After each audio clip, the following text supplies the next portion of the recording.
Mushelaboru, Mushelaboyiye, Mushelaboshishe, Ugbo Ato Ashe.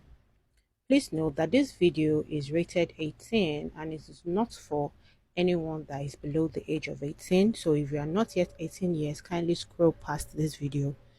Thank you. That said, students of Ifa and Isheshe, kindly step forward. Your class is in session. This is Isheshe University, where we will be breaking Isheshe and, of course, everyday life to you as simple as ABC. Earlier in the day, I was having a banter with one of my friends, and we kind of ended up at this very, controversial topic. And the question is sex or masturbation a sin? Please know that this topic, this is strongly based on my own perspective and of course other people's perspective, but I always try to speak from my own personal point of view as a very mature woman who is in her late 30s. So of course I am speaking from experience and from life, my life, the life of people around me. So this is from my own informed point of view. Of course your own point of view can be different from mine, and that exactly is a variety. That is the fun of life, the variety of our opinions. So let us put that in mind. Thank you. So if you ask me that is sex or masturbation a sin, my flat out answer is absolutely no. It is not. Now we also need to understand the fact that sin as a concept is very foreign to our culture as Africans, as Yoruba people.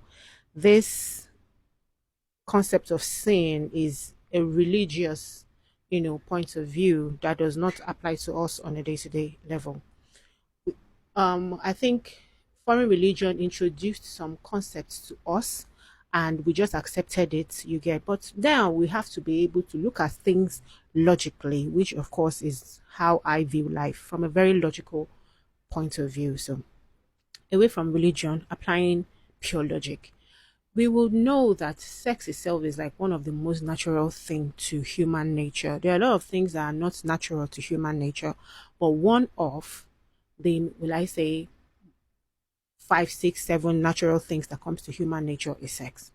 Now, you don't have to tell a baby, when to, suckle on his or her mother's breast. It's just natural instinct. You get, the moment you give birth to the baby starts, looking for milk. It's natural. You don't have to tell somebody when to breathe or how to see or how to talk. You understand all these things are parts of natural, human nature.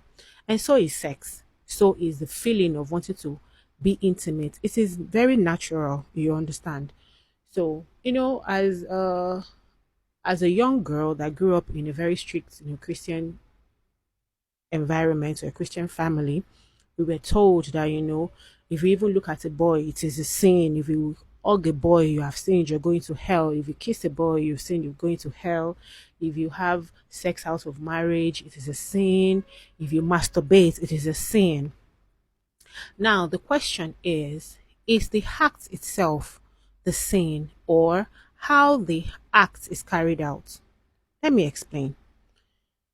I personally feel that our community will be safer if people are made to know that masturbate is actually an option. Now many people are told that, oh, okay, when you touch yourself, when you self pleasure, you are sinning, so they don't want to do that, and because of that, all of their emotions, all of their head, all of their everything that they're thinking about is sex. And when there is nobody to give it to them easily based on different situations that they might find themselves, they always tend to get it by force. Now, all that pent up emotions of feeling, of wanting some sort of, ecstasy or sexual release can actually be, toned down by just self pleasuring and, releasing all that toxic energy. I feel like, holding it in is actually what makes it toxic. When you're able to control yourself, you understand, somebody that is able to self pleasure has already, solved a lot of problems that can actually lead them astray. And when I say lead them astray, is where they are now forced to, grab somebody and, grip them. And I'm talking from both genders though, because yes, women do, they do these things too. Some women also, grip men, they also grip boys. So this is actually not gender based. This is not about one gender over the other. No, it happens both male and female, they do it. So I feel like, when they know that, okay, you can actually release all these emotions, just by self pleasuring, is really, really going to help us in so many ways, including reducing, the amounts of, rape cases that we record in our community. Now, that said, masturbation is actually one side of it. We still have the point where we have to, re-educate people, teach them about consent and, just teach children good values. So of course, yes, that also comes into play. Now, now let's talk about the spiritual part. When you're having sexual intercourse with someone, you are connecting with that person physically, spiritually, emotionally. You're connecting with that person. Now, my dear sister Olorituni, she commented about portals. You see, our body is like a portal. The body of a woman is like a portal. It's like opening a portal. Now, the body of the man is like entering into the portal just by the simple act of, entering into one another. You are exchanging a lot of energy. The pleasure you feel, the happiness you feel, is you transmitting energies between yourself and whoever it is that your sexual partner at that particular point. The anger you feel, the tears you feel, the fear you feel, if it is not consensual, is actually still you doing what? Transferring energies. Some people that are in tune with one another, they have sexual intercourse and they are happy, you understand. They feel good, they feel fine afterwards. I feel good after the sex. And so some people will have sex and then after the sex, they feel so down, their spirit is, down and they are not happy afterwards. This is the point where energy has been transferred. So yes, we do have the positive and the negative energy. Now, we also have to look at it from the point where some people are not aligned with their destiny, while some are. Let me use myself as a good example.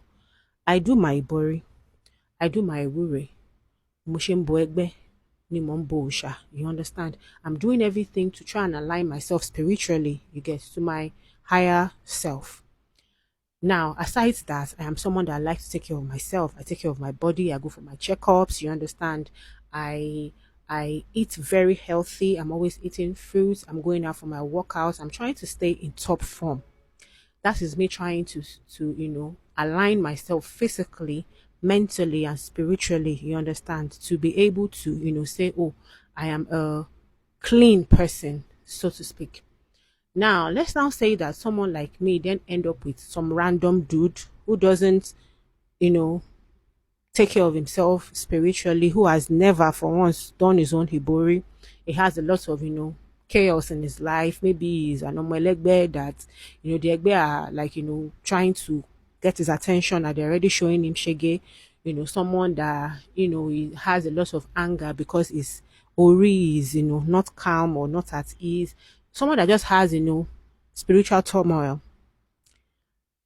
That's a side. Or someone that is also very, loose sexually, that has random sex with people, you understand, maybe has STDs or something. Now, just by the simple act of letting this person climb on me, I have already collected this person's energy. Now, even if we decide that, okay, we want to use protection, that I'm not getting any kind of, sexually transmitted disease at that particular point, I am also getting the spiritually transmitted energy. Do you get? So that kind of situation where I've already gotten, down to the rump with this person, I might end up, I might just get up and I'm not feeling, I'm not feeling happy. I am feeling disconnected. You understand? Then we end up, maybe fighting, or I go home and cry. These things happen. Do you understand? That is why it is always very, very important for us to be careful who we have sex with. who we are aligning with. You understand? It's very important for us to be very careful. And how then can we now be careful? By simply doing it, practicing a little bit of self pleasure when it is needed. We are human beings. We have blood, you understand, running through our vein. And these things come naturally to us. The moment a boy or a girl hits puberty, their body starts developing. They don't even have to even be exposed to anything sexual, you understand? It is just their body. Look at dogs, you understand, for example, when they get to the point, I think maybe at 2 years or so, when they get to the point where, like, biologically they enter into their own puberty, what will the female dog do? We'll start having we'll start having the menstrual cycle. You understand? They will also start bleeding. Then what do? They say that they have also entered into heat. And when they do, what do the owners do? They try to, to breed them so that they can, give birth. And if they don't want to, they do some some medical things so that they don't give birth. You understand? When the dog, like the male, is of age, you understand? It just starts, reacting, and they tell you that, oh, he's getting aggressive because he wants to have sex. Then what will the owners do? They find a female. Like, these things are natural. So we'll only be lying to ourselves by saying that, oh, because we are humans, then the moment we also feel the most natural thing to nature, then it is demonic, it is evil. So because of that, we then, we then traumatize people. You get, we beat up people, we condemn people, we say they are wicked, we say they are demonic, you understand? Then we completely ruin such a very beautiful experience for them, because some people just, automatically see sex as, oh, it is evil, it is demonic. No, no, no, no, no, no. And because of that, they end up not even enjoying sex. They end up, getting so toxic, you understand, towards people that are more open towards their own sexual life, people that are enjoying that sexual life. Then they say, oh, because you are someone that, likes sex, they are, oh, they will start binding and casting you and saying it is evil. No, it is not. So the question is not, is sex demonic or a sin? The question is, this act, is it helping you to align with your own destiny, or is it taking you away, you understand, from your alignment? For example, if you are forceful, if you are forcing yourself on someone, you understand, if you are destroying somebody else's life, if you are taking advantage of someone, if you are lying to someone, for example, this person you know that you don't want to have anything to do with, maybe you don't want to date this person, rather than for you to say, oh, fine boy, fine girl, I like you, I want to chop your own, and the person should say, no, I am not interested. You understand? But you've gone down the route of love bombing, making them feel comfortable with you, making them believe that, oh, you love them, and then you have sex with them, and then you start, ghosting them. If that kind of person should now go and cry to his or her head now and say, ah, as much as I love this person, look at what this person has done to me. My head, show this person shege. Then things start going bad for you. The first thing people like that are going to say is, ah, it is village people, without knowing that you have already committed somebody, somebody's love, somebody's heart, somebody's spiritual energy is already in tune with you, only to now find out that, oh, okay, you were just lying to them. Like, if that person now starts experiencing some kind of turmoil in their life, they will say, oh, it's their village people, without admitting that they are actually, they contributed to whatever it is. That's for you to know that, you have to be honest about it. Seek people's consent. Imagine you, graping someone, and then you think, oh, I've graped this person for whatever reasons, for your own selfish reason, for your own religious reason, and you feel as if, oh, you can ask for forgiveness and go away. It's not going to happen that way. Now, the thing about karma is, it might not be today, it might not be tomorrow, but it always serves people. You understand? It always serves people. There is no getting away from it. You get, and we will have another topic where we talk about, sin and forgiveness. Maybe that's going to be the next topic. So that said, when you are masturbating, are you affecting somebody else's life at that particular moment? Are you maybe exposing yourself to someone? Are you maybe exposing yourself to a minor, or maybe making people feel uncomfortable around you? Now, that is a ground where masturbation can be, very, very terrible, because you have used someone's, like, you are traumatizing someone for your own self pleasure. That is nonsense, you understand? And if there is any law, against that, then you should be punished, because you wanting to self pleasure yourself should not in any way, maybe traumatize anybody around you. So that is that. So now we have to look at the points where masturbation or sex can be dangerous, you understand, to people. Now, if you do anything excessively, if you masturbate too much, it can actually, affect you and draw you away from, the regular instincts of, wanting to, you know, have proper relationship with people, have, like for you to be able to reproduce and, sustain your bloodline, it can affect that. So, yes, too much of everything is absolutely bad. And so is also being someone that loves sex too much. Now, if someone that loves sex too much, you understand, if you don't control yourself, you might end up being, forceful about wanting it. Like, oh, I want to have sex, so I must have sex. I cannot control myself. No, no, no, no, no. You need to be very, very, sensible about this thing, so it doesn't give you any room, you understand, to misbehave. No, it doesn't. Now, when we talk about that, we look at consensual sex, consensual consent. Mhm. It is very important for you to be honest with whoever it is that you want to have sex with. Let them know. Don't you ever try to, love bomb someone, make them love you, understand, and, make them fall for you when you know that you only want sex. And that is one thing that I appreciate about it. I see, I have done some daffers where, I ask, oh, this person says he likes me. Should I give this person a chance? And if I says no, then if I says, actually, ma bara yin shere, which means that you people can still be getting along, but you know that this is not your husband. Do you understand? So in that particular situation, being a lady, I then look at what I want. You get? If I says, oh, actually, my barang shere, it could mean that, okay, you know what, you people can still be, getting along, just getting frisky and everything. But don't you go there thinking that this person is going to marry you. And don't you go there pretending that you want to marry this person. Be honest that, oh, you know what, guy, I mean, it's not going to work, but, you can still be having fun for now. Do you understand? Now, that is now where your whole free will now comes. Now, saying that, me as a person, you get, I am always very careful about transferring energy. So I don't want it. I don't want to. I'm not interested. You get, if it's not aligning with my destiny, I am out of it. But some people might be into the other person's, look, or, wants to gbadun boy, like they like the guy or they like the girl. So they're like, you know what, let's just talk, let's just be, having fun till further notice. Now, consenting and making the person know exactly what is happening is very, very important too.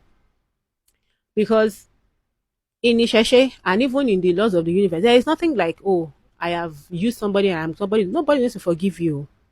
Nobody is going to forgive you. Be honest with people. Guy, I won't chop your work. Girl, I won't chop your work. Let them consent so that this person cannot go back and go and cry to their head and say, oh, Lagbaja or Molagbaja did this to me. You understand? It's not gonna work because you know what this no, this person did not lie to you. You get, even your own head will defend you there and say, no, this guy, I did not lie to you. I told you the truth that I did not want to have anything, special with you, and you know that. So what are you going to use against me? Nothing. Do you understand? So it is very important for you to always,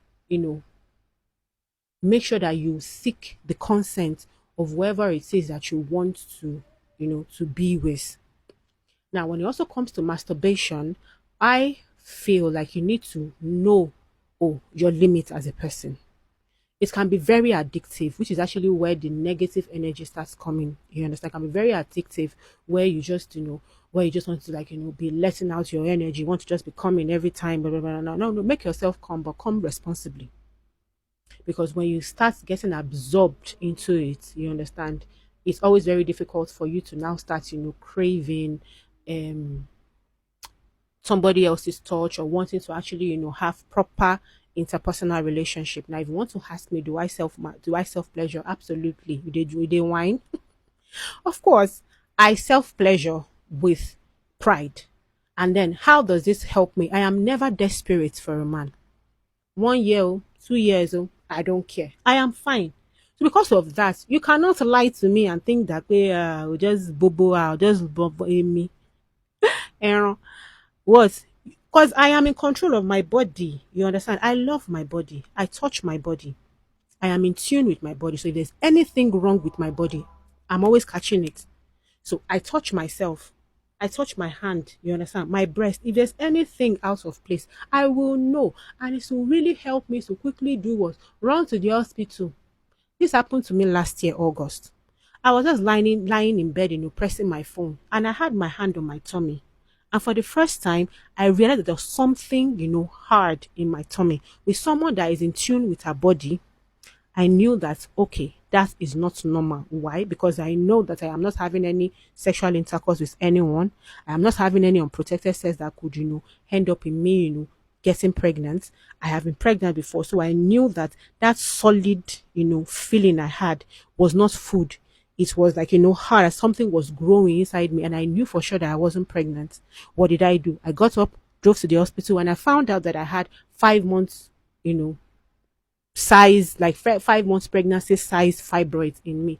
And that really saved me, because just by the acts of getting familiar with my body, I am able to know when something is wrong. So if I'm touching my body and I find out, okay, fine, there's any foreign anything, even if it's a pimple, any pimple on my body, I know where it is. Those are also the benefits, where you are in tune with your body. You love your body. You understand? You know your body very well. So when something is wrong, we are always very fast, you understand, to identify it. Also, it also helps to cool my head. I am not desperate for sex. So when I'm meeting someone, I really want to meet you to know that, okay, are we in tune? And before I even give you too much, my uncle Odafa, Ifa, this person, is it good for me or not? If Ifa says go, Omo, Musijapa. You understand? So all those things are helping. It really, really helps me in my own spiritual life, in my physical, it's helping me to also align with my physical. So for someone who doesn't touch herself, she could actually have a lump in her breast that could have grown cancerous, and she's like, hey, I'm trying to. Why are you trying to touch your body? It is your body. Do you understand? It is your body. Now we have to look at how you're self-pleasuring. Are you affecting anybody's life? Are you destroying somebody? Are you traumatizing anybody? You understand? Or are you being very mature and private? You understand? About it, not constituting a nuisance, even if it is online, or maybe shouting, when people don't know. Are you being private about it? Then that is your time with your own body and yourself. You understand? I believe that I would rather that than saying, oh, because because I am horny, then I will sleep with anything. I will get all this kind of negative energy. I will get all this kind of STDs and everything, just because, oh, no. Self-pleasuring helps you to bridge that gap, helps you to calm your head, helps you to calm your nerve, helps you to be able to make informed decision.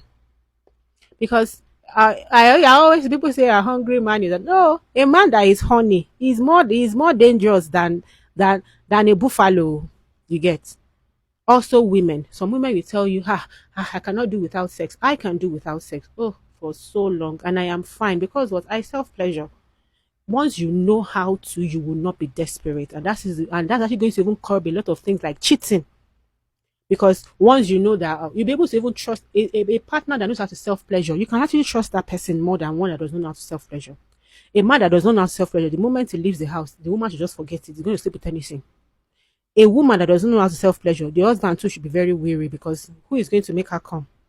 You understand? A partner that knows how to self-pleasure is one that you can trust, because they can be able to stay a long time, you understand, without having or needing that constant physical, you understand? And that way you are sure that, okay, you people can have phone sex, you people can, get off, and both of your heads are cool. I will not be worried that, okay, this man that loves sex so much, if there's any minor around this man, hope he's not going to grape that child. You understand? These are the benefits of self-pleasure. But the moment you are told, oh, it is demonic, it is against this, against, like some divine instruction, you understand? Like, how can you tell me that I'm supposed to masturbate? And then why did you now give me the feeling to want sex? Why did you give me the feeling to actually crave sex? If you did not want me to masturbate, then why don't you just create me and not make me a sexual being? But I'm a very sexual being. So what do you want me to do when I cross? Should I be putting pepper? Should I be swallowing rub? So you understand, I have to get off. And it's like the most natural thing. So why is my own getting off now something that is so important to the divine being that wants to destroy me because of what, is part of me? The show doesn't teach me that. As a matter of fact, the Irumolers are like, portrayed to be this, sexual beings that also have their own personal love stories. They reproduced. When you say that way, Oshun is the deity of fertility, reproduction. She's giving birth. How do you give birth? You need sexual intercourse to give birth. Yeah. So the Irumolers, they also had their own relationships. Shango and Oshun, they tried to, make things work. It didn't work. Oshun left. Shango and Oba with all of our love language, all of our marital skills and everything. She thought I wasn't going to work with Shango. And then Oya, you understand. So what I'm saying is that when the Irumolers are like, having their own relationship stories, flaws that are the things that are also teaching us, do you think that they were just playing ping pong? Of course they were knacking. They were. And we are actually the products of their knacking, because when Shango and Oshun were together, then born became many of us are products of that bloodline. When Oya and Shango, many of us are part of that bloodline. When Oba, many of us are part of that bloodline. So the reason why the world is actually so, why there's so much, like how we've grown too much because of these relationships. So the Irumolers were not portrayed as some celestial beings that are somewhere, giving us instructions, thou shalt not sleep together, thou shalt not. No, no, no, no. They were people that through their own lives we are able to see. There are people that are exhibiting the same traits of Oshun and Shango's love story. There are people that are also exhibiting the toxic relationship between Shango and Oya. So we also have people that are like Oba, àwọn Bokoku, you understand, who love Shango so much. Like, all those things are real. Do you understand? And we experience them on a day-to-day level. And this is how the Irumolers are portrayed to us, not as some divine beings that are away or far-fetched, no, but as people that walk the earth, made their own mistakes, made their own errors, you understand? And then Ifa is like the archive that documents all these things for us. Documents, family, love, work, ethics, invention, education. Ifa is really, really, it's not a set of rules. Ifa is not a this is good, this is bad. No, it is reality. It is the proper flow of things. That's why we call it a way of life. So initially, before I became an initiation myself, I used to think that, oh, okay, all these babalawos, yanifas, they are demonic, they are wicked. But as I now start to live in Ewapele, I am saying that, okay, these are principles that guide everyday life. These are things that are very, very real. You get, these are things that I experience on a day-to-day activity, like on day-to-day level. So how is it demonic?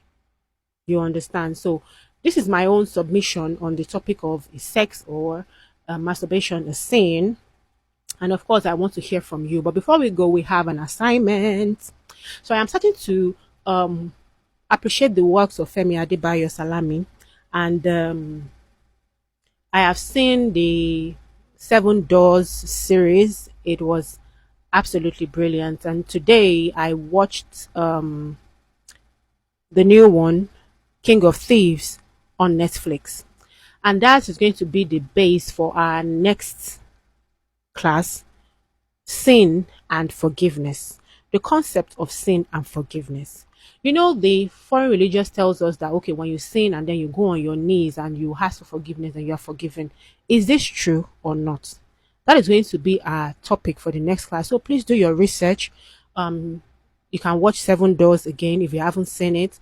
And then you can you can also watch King of Thieves. So we're going to be basing our next class on those two materials, those two movies or series, or you know what I'm talking about. So please try and watch them ahead of the next class. We're going to be using that as our focus point. So, and also if you want to be a part of the Sheshe University close group where we have a lot of banters, we share materials, books, we have logical arguments. We also talk about different things where we are friends. Of course, you are open to join the close group. We have merchandise. I'll be posting the videos of the merchandise next. The merchandise is ready. Unfortunately, I bought the wrong size of box. So we have a lot of items in the box, and this box is actually too small. So it was a waste of money, but I'm trying to see if I can get, another box, that I can use to package it. So I'll be showing the merchandise in the next video after this one. So please, if you're interested, you can, purchase the merchandise. And like I said, my own gain, quote and unquote, on each box is just 20,000 naira, and I use this to buy data. You understand? Because my classes are free. I don't monetize anything. I just come online, do my records, and I post. And I have said that I will never monetize my pages. This is the point where we need to start, making information free. You understand? For people, we have a lot of, we have generation, we have this narrative that has gone before us for generations. So when we're trying to, share knowledge, I don't feel like it has to be for any person's personal gain. You get, it needs to be free and fair knowledge for everybody to be able to learn from and then decolonize their minds. So we've come to the end of this class. My name is Ogdaroluwashom Janet. This is Living in the Wakbele. Thank you very much for coming to class. See you in the next one. Bye bye.